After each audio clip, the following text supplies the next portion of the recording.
What time did you get up today? Today I slept in. I woke up at Nice. 6. Great. Yes.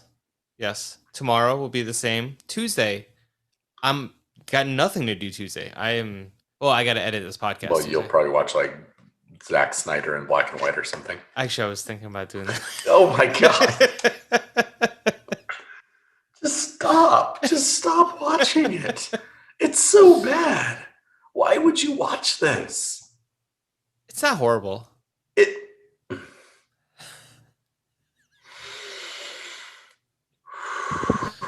Is this a Wusa moment for you? Yeah. Look, um 4 days a week I wake up at 3:30, 3 to 3:30 in the morning. Yeah. Um and I go to bed at 10 p.m. at night. And so for the other days that I don't have to do that, let me just waste it doing whatever it is. The beauty of watching a 4 hour, 2 minute movie for the second time is that I can just put it on mute and edit this podcast Hmm. during it because I already know what they're saying. I just want to see the visuals. Okay. Okay. Yeah. I know you're not with it, but Nope.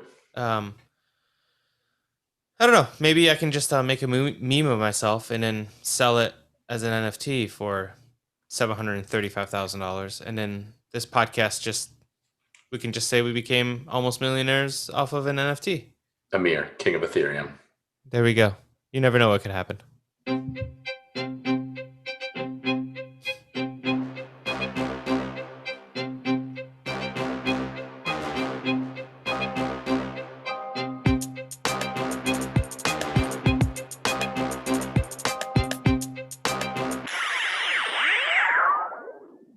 I'm still impressed that you made that intro. Thanks. I don't know how I did it, but I don't like. I don't think I've ever been impressed. you asked me for it a while ago. I don't know what you were doing with it, but Oh, I'm gonna make a montage with coffee. interesting. I have like a coffee video. It's literally on my desktop. It's called Coffee Videos. It's a whole bunch of 8K footage of me brewing coffee. And I was gonna put it to the video for our coffee episode, but we're a little bit late. I had that work thing. Oh, that work thing. Yeah.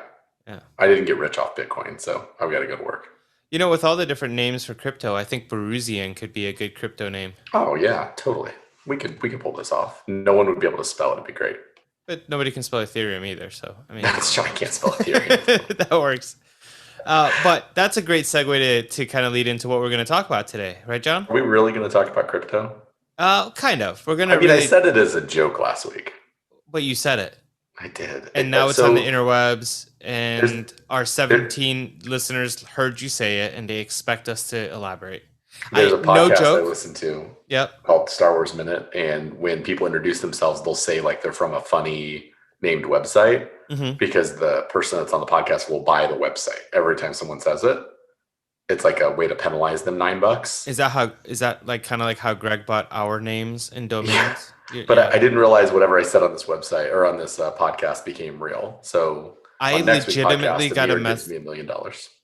Yeah, it doesn't work that.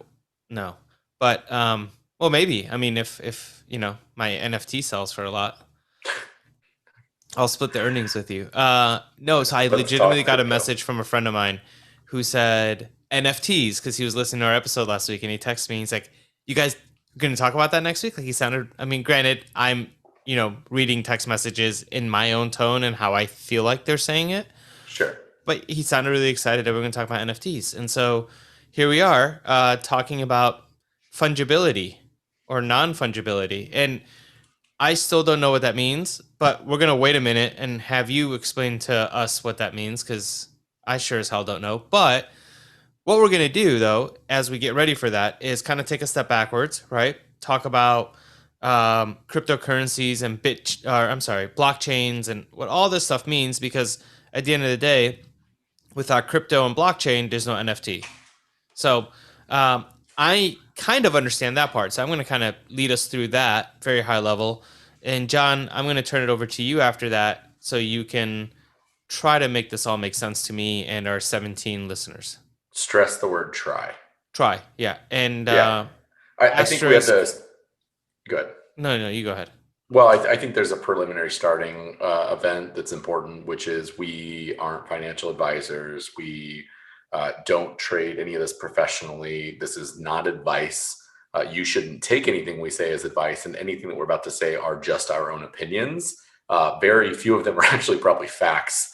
And take this all with the largest grain of salt you've ever taken anything with. Like kosher salt. Like bigger. Think Like like salt. a rock. Yeah, on the side a of a rock mountain. salt. Yeah. Ungathered salt. So Not like salt, not like through. salt-based salt, but like real salt. But yeah, anyway, that'll get cut. Okay, so let's talk about cryptocurrencies, the foundation of everything NFTs. So again, really high level. Don't want to spend a lot of time on this because I want to make sure you have a lot of time to answer my questions and kind of explain. Please take all the time that you need to explain your area. I just really want to know. 20-minute pod. If you want to take 20 minutes or so, go ahead. Yeah, I just want to know ultimately how a GIF of a cat with a Pop-Tart sold for 6+ figures. So anyway, I definitely missed the boat on some calling in life on how to get rich. But let's talk cryptocurrency. So really high level, once again, going to kind of run down a quick history, basic understandings. Stop me if you have any questions. I'm sure you already know about this, but if you think I'm going too fast or skipping stuff, help me slow down a little bit. But high level, cryptocurrencies kind of started in the early 2000s.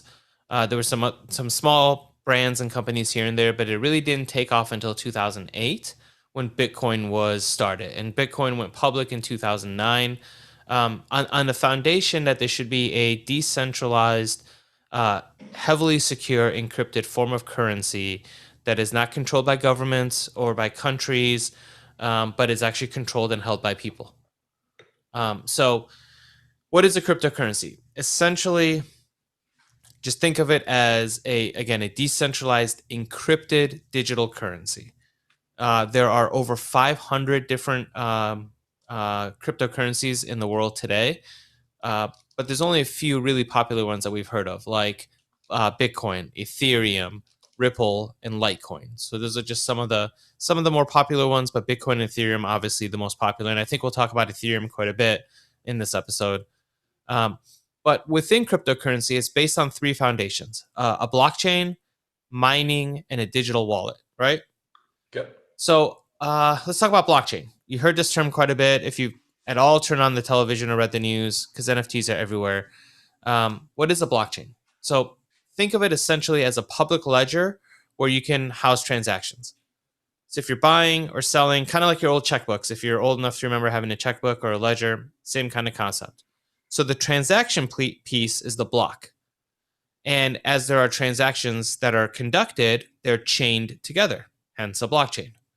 And these blockchains or these transactions include both public passwords and private passwords. So think of it as like your public password being like your email address and your private password being your password to that account. This really ensures that, first of all the information, once it becomes finalized, is public. So there is no sneakiness happening or anything like that, but also highly encrypted, both by your password, but also by the process that you go through to make that kind of transaction final. And that process is called mining. So when a transaction happens, whether it's a purchase, a sale, or a transfer of cryptocurrency, miners, and I say miners in quotes, collect this transactional data. So miners aren't necessarily individuals, but there are computers that are owned by individuals. These computers are set up all around the world. Anybody can actually set up a mining farm, so to speak, in their house, in their bedroom, or as some big corporations have done, in huge warehouses and buildings.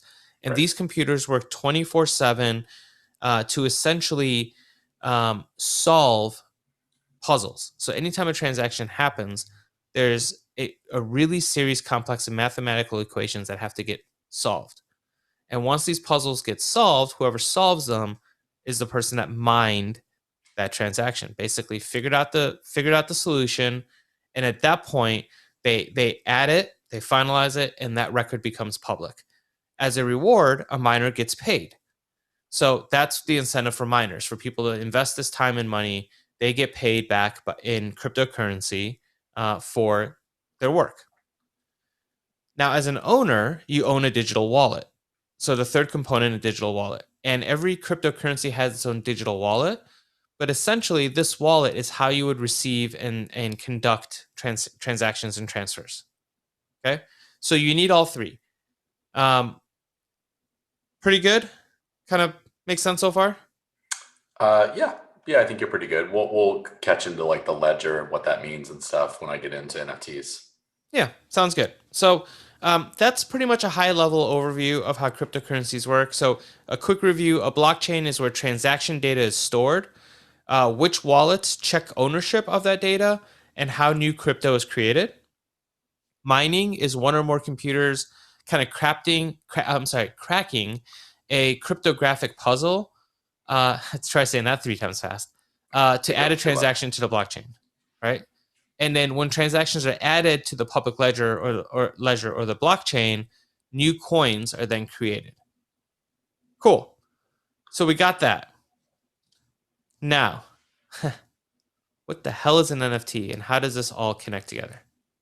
Well, are you going to explain why Satoshi Nakamoto is a fake person, but a real person, but a fake person, and we might have found him, but we didn't? No, but Oh, okay. please All right. do, because now I'm No, we're intrigued. not. No, no. No, it's Is a he an whole NFT? different thing. That no, he's not an NFT. Is this We're going a to take you is down a rabbit hole. And all of a sudden, Amir's going to be reading the money plot, and he's going to be calling me, going, "Hey, we need to talk about currency." Hey, Um, just real quick, just for the record, are we yeah. not going to talk about Satoshi in the next episode? No, we're not going to talk about. No, Okay. I'm sure there's been a lot of podcasts that have deep dived his existence. We're not going to be that. All right. Yeah, Cool. so let's talk about why we're talking about this. If you follow the news in any way, Christie's, which is one of the most famous auction houses in the world, auctioned a piece of art, a JPEG, a file, by Beeple. Is that the guy's name? Is that the artist's name, Amir? Yeah, people. Yeah. And it was the first time that one of the giant auction houses auctioned off what's called an NFT, a non-fungible token. So we, all jokes aside, like this isn't our wheelhouse, but I know for me, when that happened, I had a lot of questions of what does that mean? And what I don't even know what an NFT is and what's the point of it. So we were talking about it. You and I had this long conversation about the value. Should they even exist? What does that mean?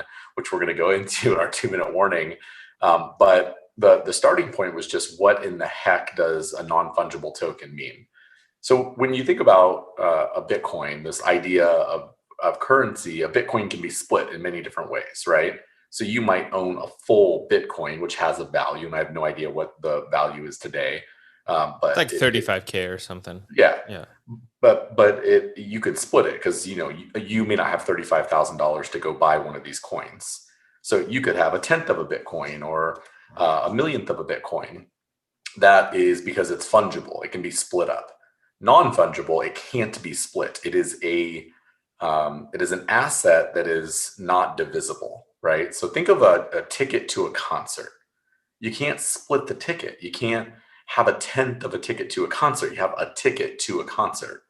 And so a non-fungible token is exactly that. It's a digital asset.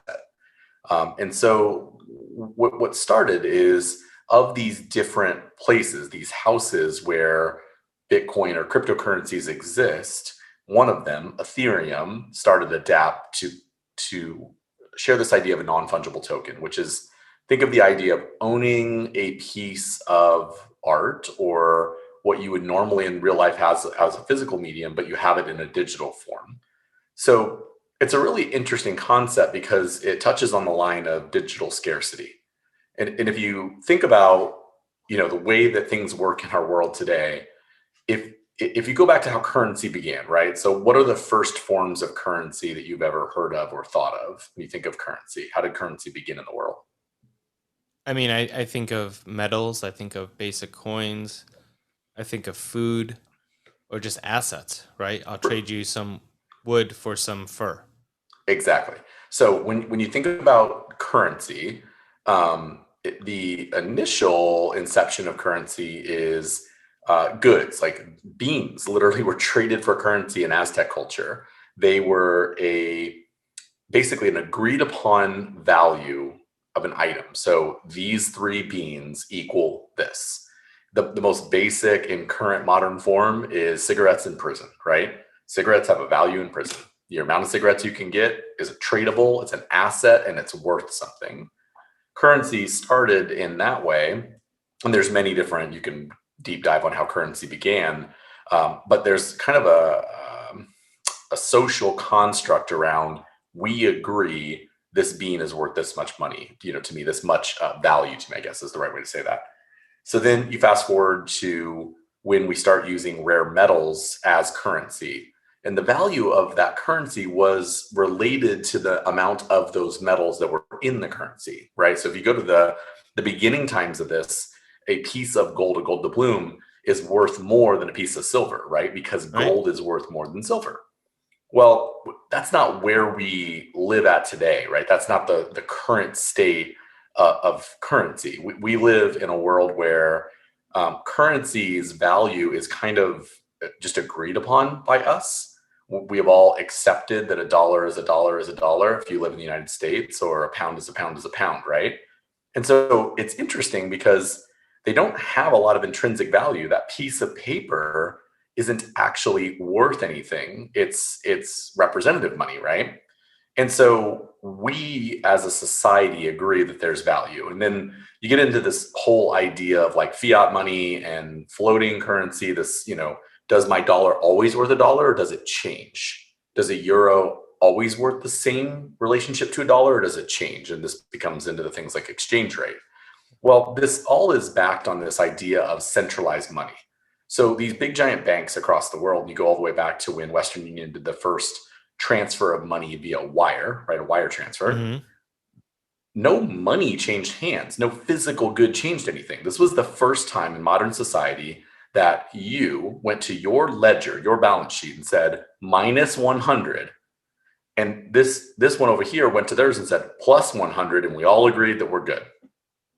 Which, if you think about it, is kind of this crazy concept, right? Because we're all just agreeing that the money moved, even though there is no money. Like, and there's no actual value. And it starts to speak to the fragility of our economy, that things like inflation, as we saw in Turkey or other places, can get, or Greece, for God's sakes, can get really crazy. And there's all these things that can really inhibit and act on currency. So now you go to the inception of cryptocurrency, of digital currency.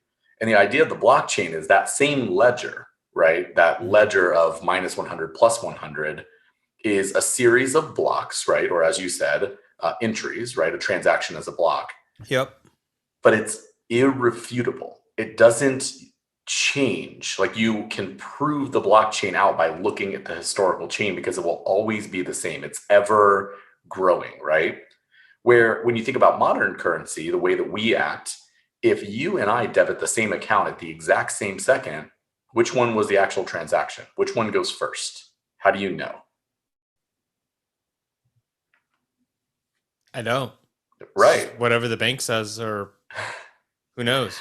Exactly. So these centralized financial institutions have to make decisions about what is authentic and what isn't. And Bitcoin really, and to give credit to a fake person that's a real person called Satoshi Nakamoto, it really was the first to actually solve this and to figure out how to declare whether something was the actual transaction or not, and whether there were double transactions. And it's a really interesting philosophical thing, but the blockchain has become a really important piece of what the internet is going to be in the next 25 years.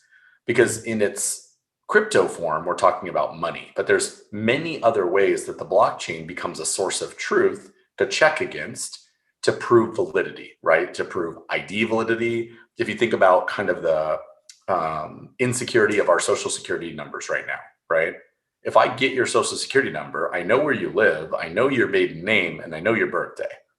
I can pretty quickly create some financial value by just knowing those things, right? Sure. But with the blockchain being the back end to something like our social security numbers, not that this is on the table right now, but just, forecast with me, we suddenly have a provable way to determine whether the person standing in front of us saying they are who they are is really who they are, right?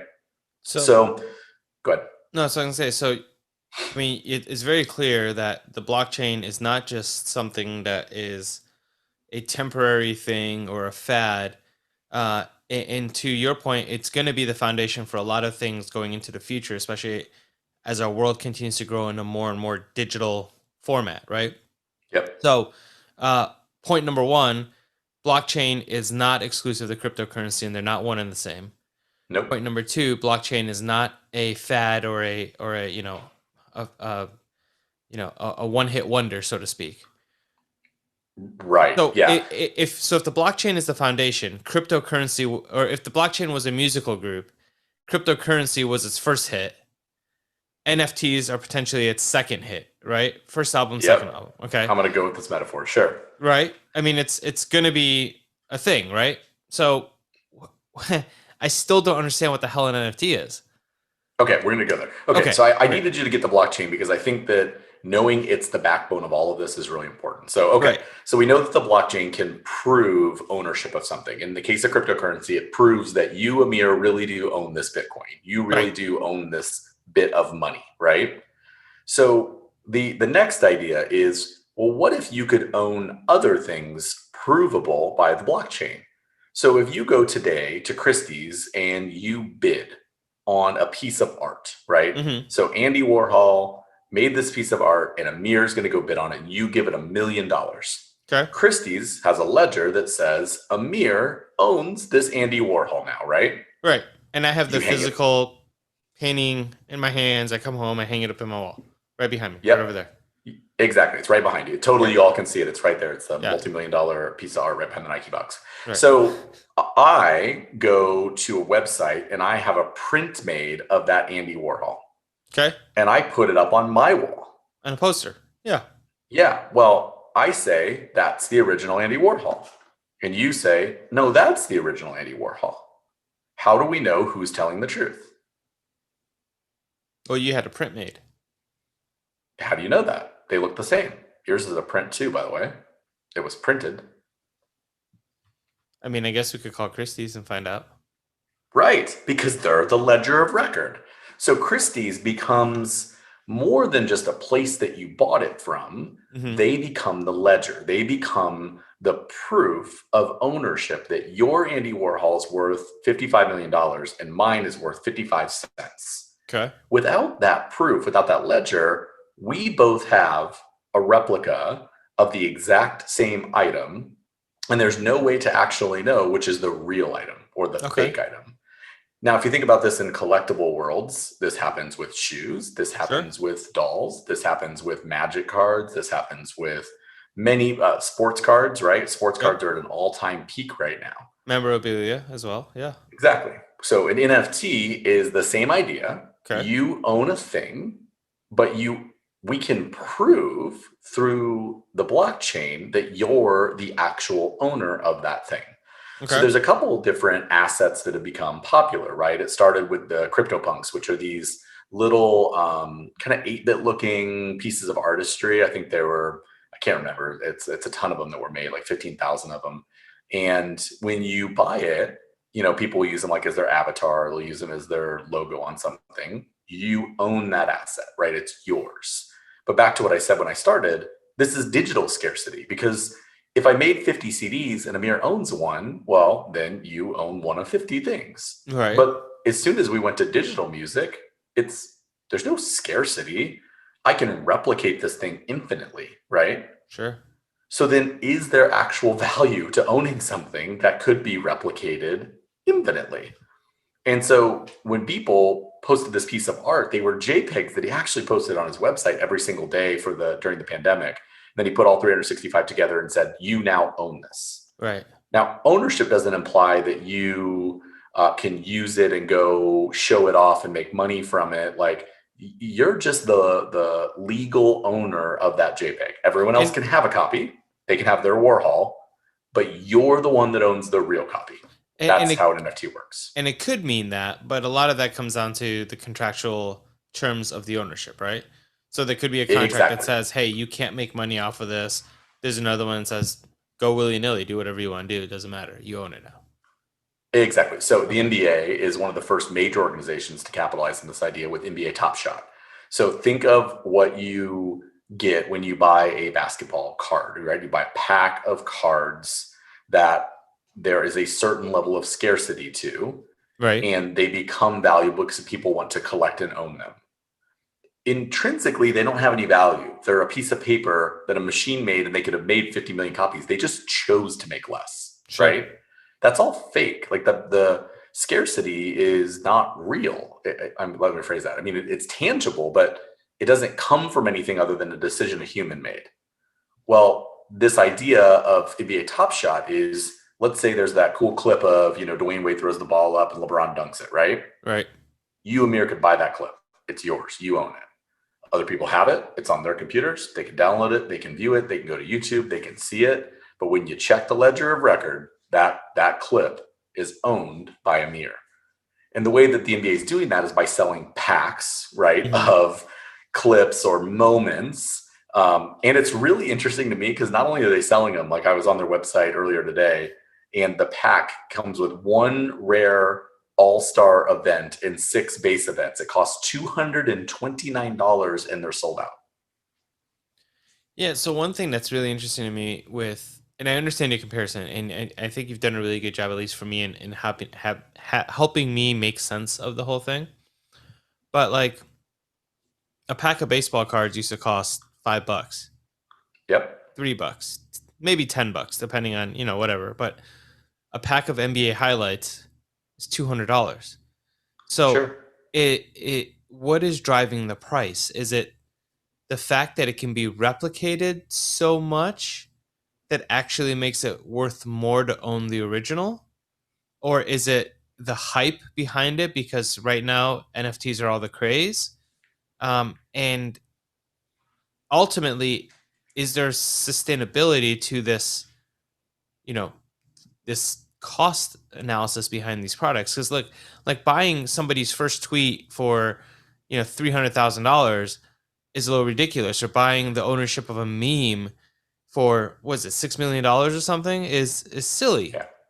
Like I understand buying, Beeple's 365 for a lot of money. I mean, that's, you put 365 days of effort into creating something. I get it.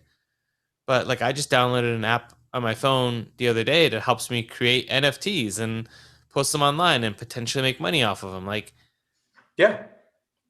I can't create a baseball card.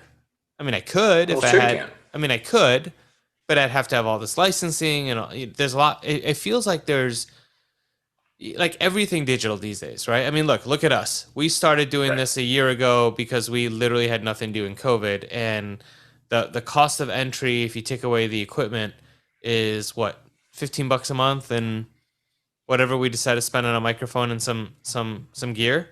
Yeah, it's a few $100. Yeah, anybody can create something today and make a lot of money off of it, but how sustainable is that? Well, I think what you actually just said is the most important answer to the question that you have. So when you think about like NBA Top Shot, again, it's digital scarcity. The way that they're doing it, the base set costs $9. They're going to make 25,000 of the base set. It's 123 different moments. So these are 123 plays that happened, and Right. Amir will own LaMelo Ball's first assist. That'll be a thing that you own forever. There's a way to look at it where you're like, oh, that's so dumb. Who wants that? Why do I care? Well, why do I care about a piece of cardboard with a printing of Michael Jordan on it? I've got video of Michael Jordan. What is that cardboard worth? Nothing. It's just it's an accepted value. It's currency. We've decided it has value when it really doesn't.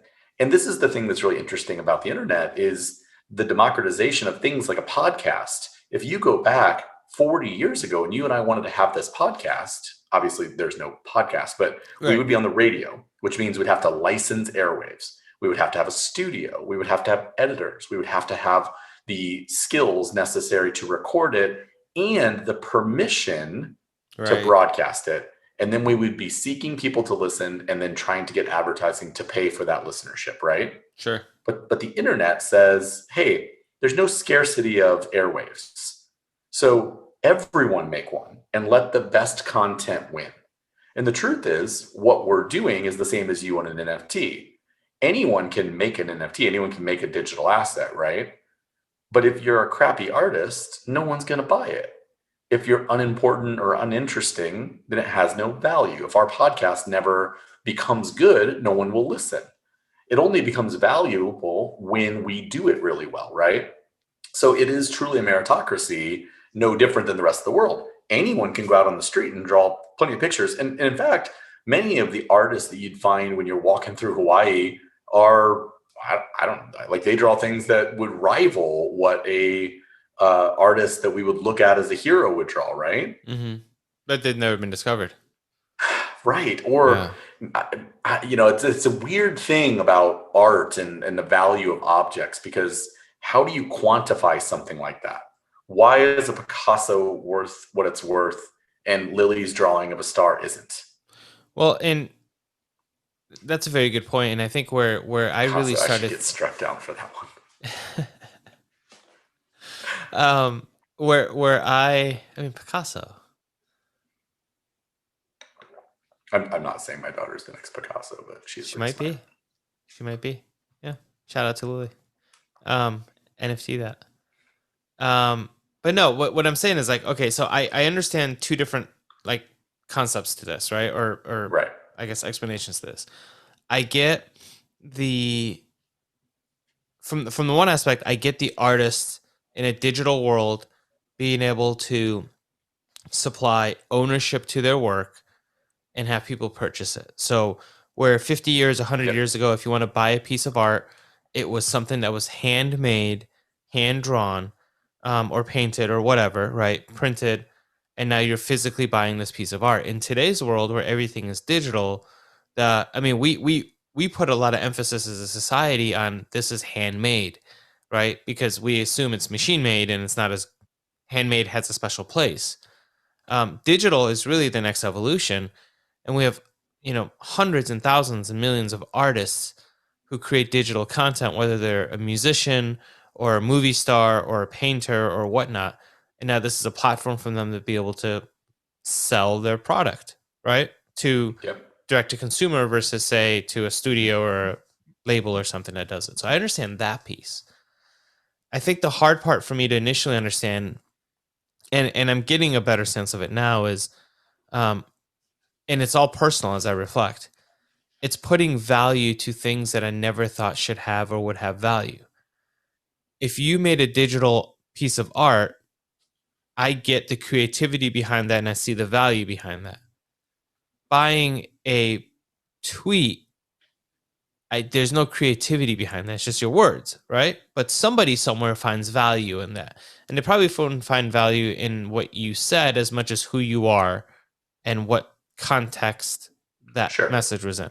So this is where my understanding has changed quite a bit. And since we really talked about this, I have consumed a lot of different media sources. Actually, Beeple, I think he was on a podcast I listened to recently, and I don't remember if it was Decoder or if it was something else, but they talked to him really about just NFTs and his work and everything, and it really gave me a good understanding of it as well. And I'll find that episode, and we'll put the links to it in our show notes as well, Yeah. both on the podcast and on YouTube, along with some good resources for everybody. But it takes a different train of thought to really understand it and open yourself up to understanding it. But for me, the easiest way that I found to understand all of this, and this might resonate with some of our listeners, is the term hype beast. So if you look behind me, you see a lot of stuff that are considered hype beasts. I know this goes in our 2-minute warning, so I'm not going to dive into the yays or nays or pros and cons a lot, but things have a value because of supply and demand and because of the hype behind it. Supreme, which is an amazing brand, is a really good example of this.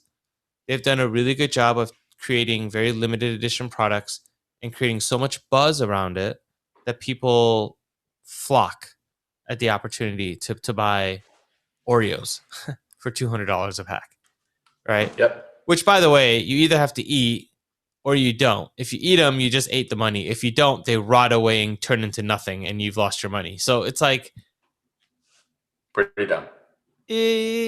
right. Pretty dumb. That's a head scratcher for sure. But I get it now. So thank you for explaining it. I hope our listeners get a better understanding of it as well. Um, if you are an NFT creator, we'd love to hear from you. Show us your work. We'll share it with our 17 listeners and viewers. We won't. We will. They may not We do won't. anything, but we will. I mean, maybe we I'm not won't. selling street art. We're good. Yeah, we'll talk about offline. Sell But it yourself. Good luck. yeah. But yeah, thank you, John. Thank you for explaining that. I'm gonna have fun cutting this down. But what's next? Good luck. Yeah, thanks. Am I supposed to hear? Well, No, the best thing no that sound we're effect gonna this week. do. I did. I played a sound effect. Did I not come didn't through. hear it. I'm not hearing it. Oh, I have one for you. If you don't have I one, wonder why. Hold on. you're not gonna like my sound effects. No.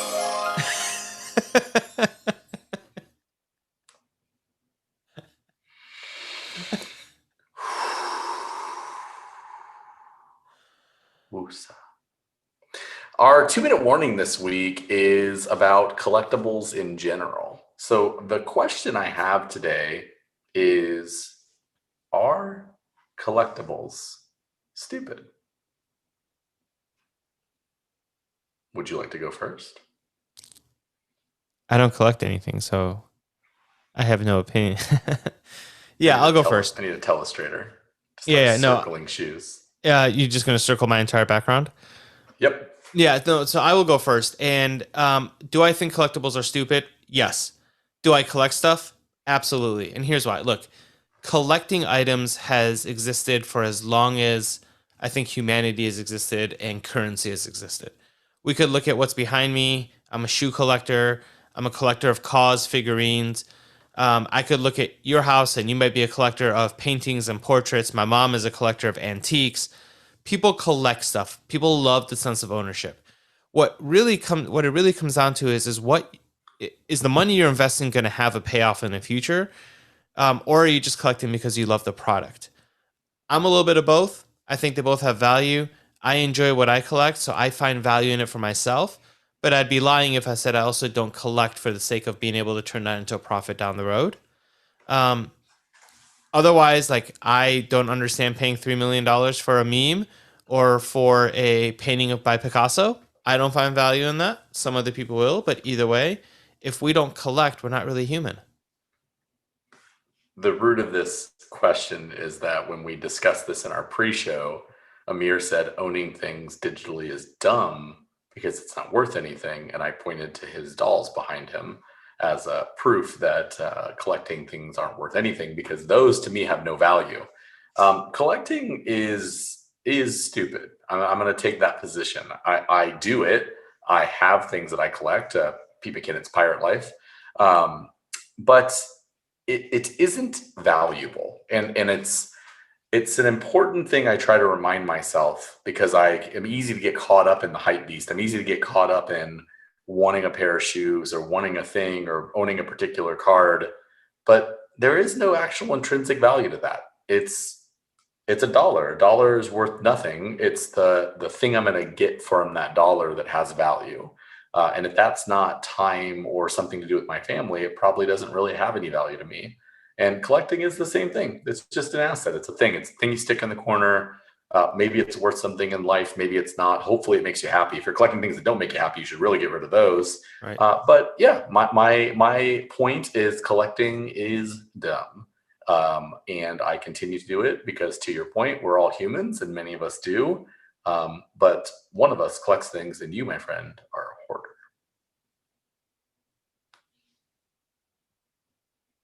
Is that an outline drawing of something I'm supposed to look at? That's all your stuff. I'm pointing at your boxes. All my stuff. Your hoarding boxes. Can I see your coins again, please?